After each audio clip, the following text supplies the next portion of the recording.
You should have let him in, Mother. We can't keep them out forever.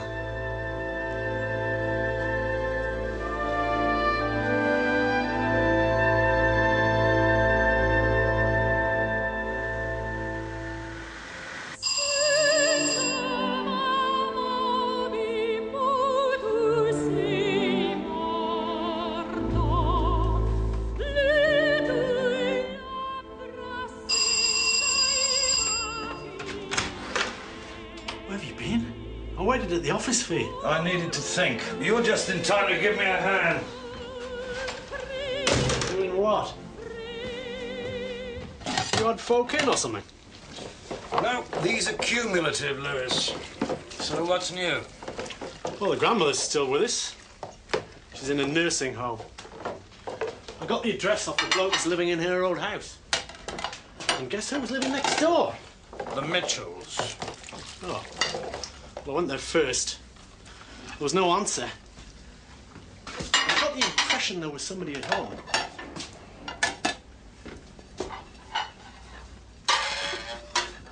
So what about your day? Redpath claimed that John and Terence Mitchell saw him looking for his knife the day he lost it. He told Dawson and Gillian. Now, why didn't Dawson tell us? Well, if it didn't lead to anything at the time, probably didn't seem important. Maybe. What about the father, John Mitchell? Walked out on him. Are we still going through the motions, sir?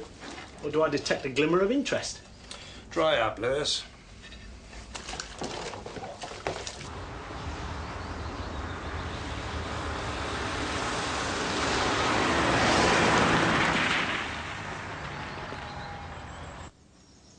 This is cosy.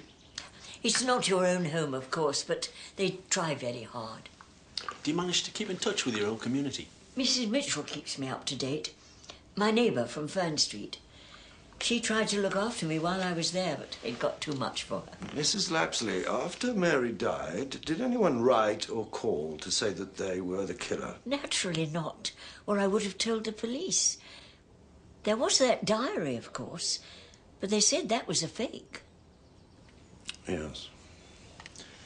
Is this Mary and her mother? Yes. May I? Go on.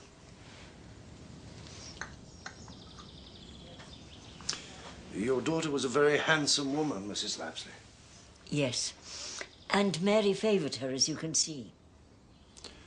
Who was Mary's father, Mrs. Lapsley? You're very direct, Inspector. I had a high regard for my daughter, Inspector. She reared Mary on her own. It took her a year from her illness to leave this earth, and even then she wouldn't say who the father was.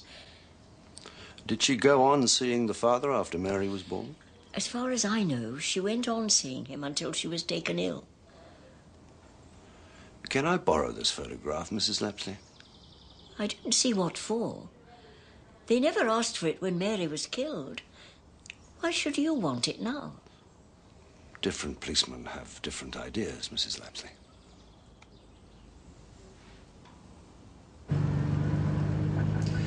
Tell me what you see. Stick to the foreground. Well, there's the mother, the child, picnic basket. Everything. The mother's handbag. Little girl sitting on a jacket. Man's jacket? What man? Father. More than likely. Now tell me, Lewis, who are the first people you'd want to interview in a child murder? Well, the parents, brothers and sisters if there were any. And yet Gillian and Dawson showed no interest in that photograph. Maybe they weren't as observant as we two. We three, Lewis. Mrs. Lapsley could see its significance. That's why she wasn't too keen on letting us have it. Don't suspect her of anything, sure. Only of trying to keep her daughter's secret.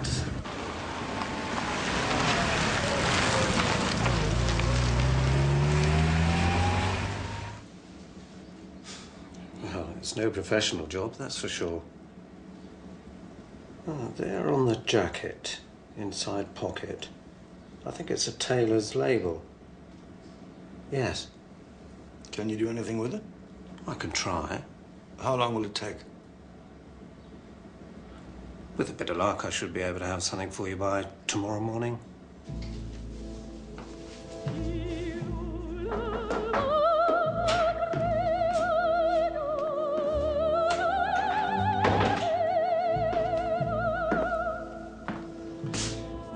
You wanted to see me?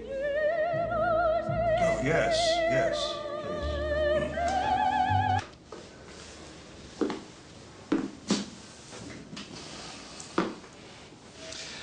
I often wonder where I'd be if I hadn't moved to London. Sitting there, perhaps. You can have no regret, surely. Oh, it was the right move.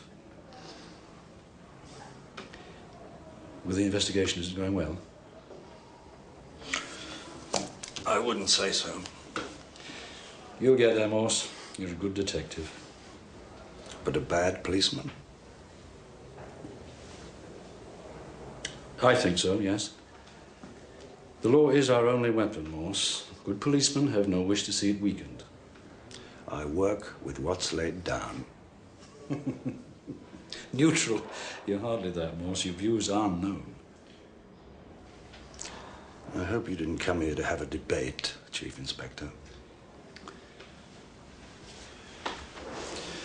Redpath's claim about the knife, that the Mitchells saw him looking for it. Yes. You never mentioned it. Well, the Mitchells both said they couldn't remember it. I saw Mary's grandmother today. She gave us a photograph of Mary sitting on a man's jacket. She would have been 4 years old at the time. Why didn't you and Hillian pursue the father? He wasn't around. Mary's grandmother says he was. He saw Mary's mother right up until she fell ill. Yes, but there was some time before the murder, as I remember it. He was obviously a married man. And suppose his wife had found out about the child. Suppose she killed her out of jealousy. Suppose he killed her. Didn't that occur to you? Charlie didn't think it was important. Why? You'd have to ask Charlie that, Morse. I really can't remember why.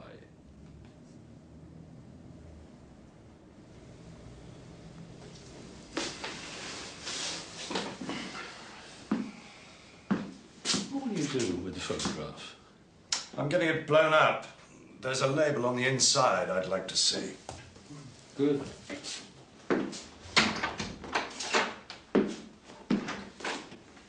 I'd like to come along if you have no objection. I'm seeing it in the morning.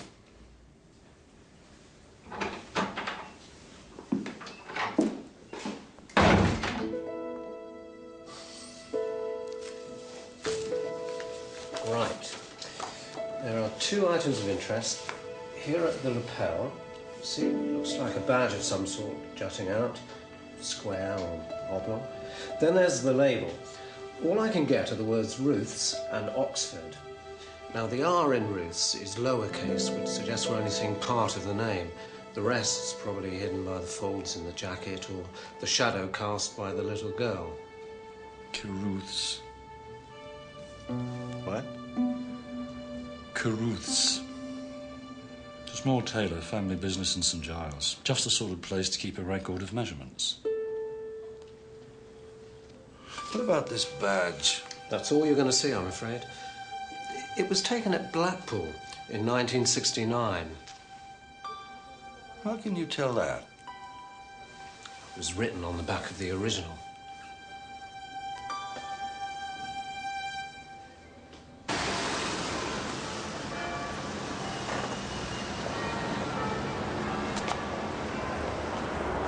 Are you sure this is the place? Well, this is what Dawson said. Just had to be better as a tailor's. It's quite nice myself. Of course, it not being a tailor shop anymore rather stitches up our inquiry. Please, Lewis. Sorry. I was thinking, you know you said Redpath was persecuted for 5 years after the murder? Yes? Well, it was 5 years after the murder that the diary showed. Go on.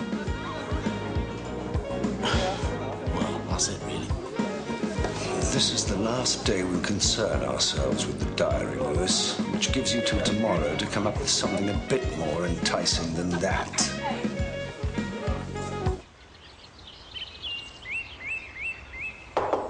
Come in. Oh, I'm sorry. No one said you had a visitor. Oh, it's all right, Inspector. You can come in. This is my friend, Mrs. Mitchell. Oh. You've met my sergeant twice, almost. Yes, well, we were out the second time. My neighbour told me he'd called. That's right. He said that he'd called looking for you, Rose. But he gave him the address, so, well, I let it pass. Well, I suppose I'd better be going. So soon? I'll be back in a day or two if you need anything. Look after yourself. And you.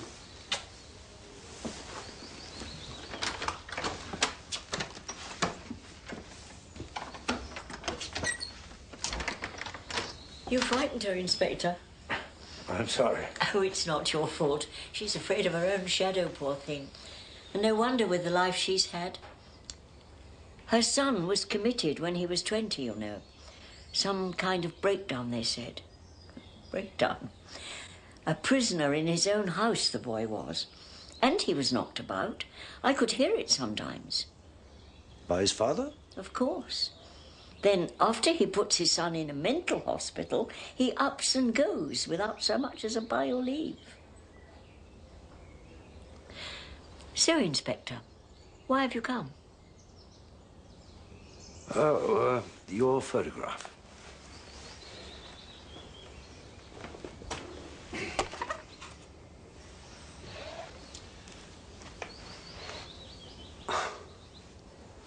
The jacket was tailored in Oxford. That's all I could find.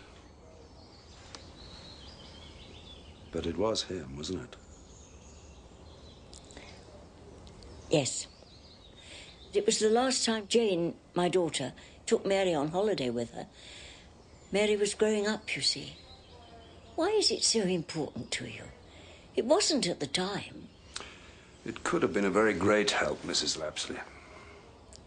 You mean it might help catch Mary's murderer? I can't say that. But it might? It might. Well, he did give her something that day. The day that photo was taken, he gave Mary something. It's in that little black box. You can open it if you want.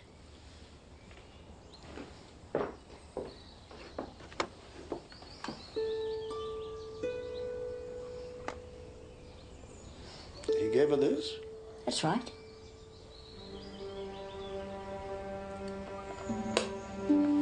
You said your daughter took other holidays, Mrs. Lapsley. Can you remember where? Not offhand.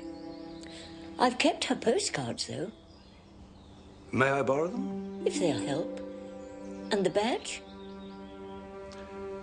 I won't need the badge, Mrs. Lapsley.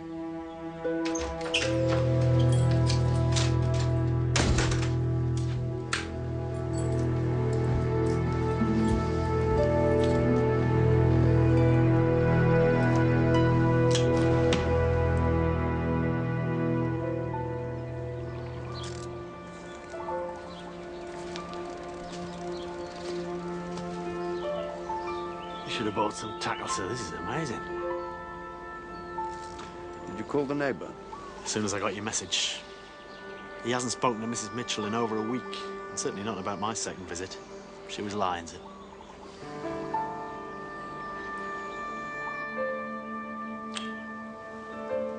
I suppose you can get used to most things. But not that. Not a kiddie. No. John Mitchell drove his son to a breakdown, hardly let him out of the house, then walked out on both of them. And it all happened 5 years after. This. Go on. Touche, Lewis.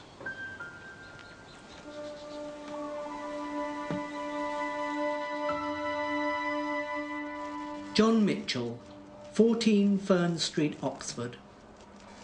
Is that right? That's him. Right.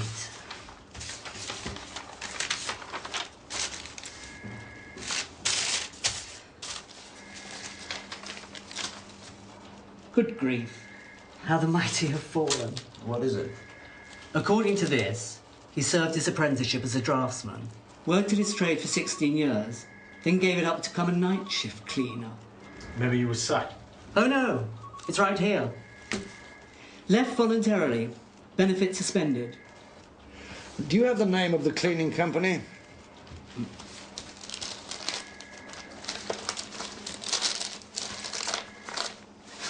Cowan's Cleaning Services, 270 Finsbury Road. Thank you. Thanks very much. You're welcome. Have a nice day.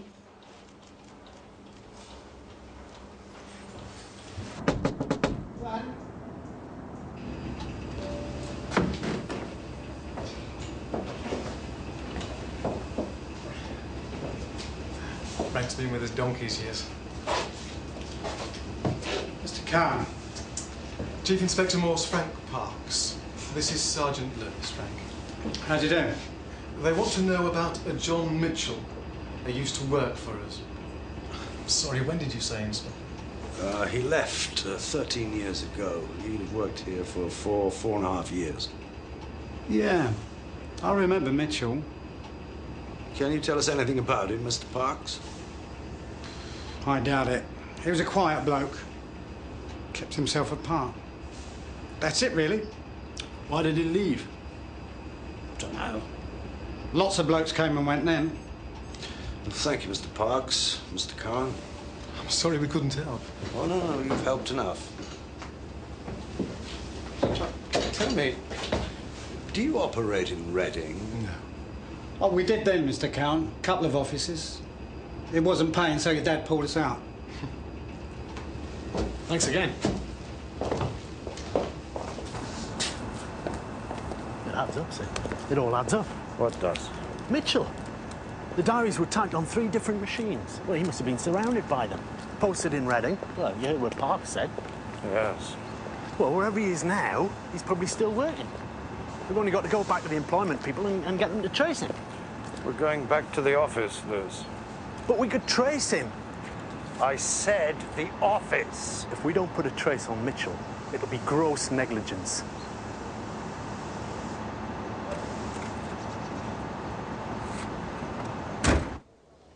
You're questioning my judgment, Lewis. I can't have that. You what? Are you serious? You're owed some leave, am I right? Yes. Then I'd like you to take it. Leave? Have you gone mad? We're getting close. To the girl's killer, maybe to Hillian's. You don't know what you're talking about, Sergeant. I think I do. I think John Mitchell did find Redpath's knife, and he used it to kill the girl. His family found out and kept quiet, but for how long? Maybe he could be sure about his wife, but not the son, and that's why he kept him at home. But he maltreats him. The lad winds up in an institution, a place where Mitchell can't control him, a place where he might say anything. So then Mitchell sends this diary to the police, hoping to make us believe the killer's dead or dying. Anything the son says then can be dismissed as lunatic ravings. Only Hillian comes out, says the diary's a fraud. So Mitchell takes off, never to be seen again, except by Hillian maybe on the night he died. Well, Mitchell would be a lot more anxious about Hillian's book than Redpath. And how long has it taken you to get there, Lewis? A couple of days, since we got the diary. I don't believe this.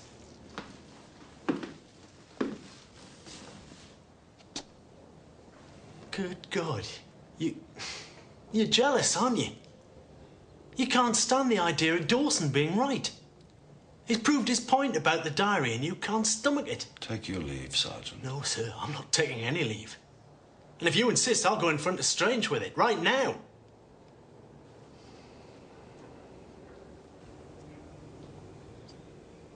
So, what about this trace on Mitchell?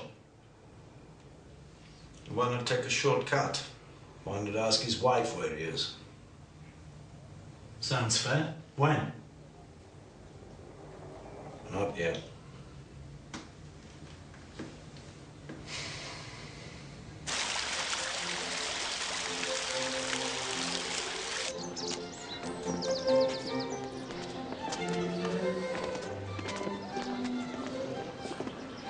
You've done well, Morse. You've done very well. Not me. You and Sergeant Lewis. Your conviction about the diary, Lewis's organisation of the facts. You've got yourself a good man there, it would seem. Yes, I think so. What about Redpath? Well, it's almost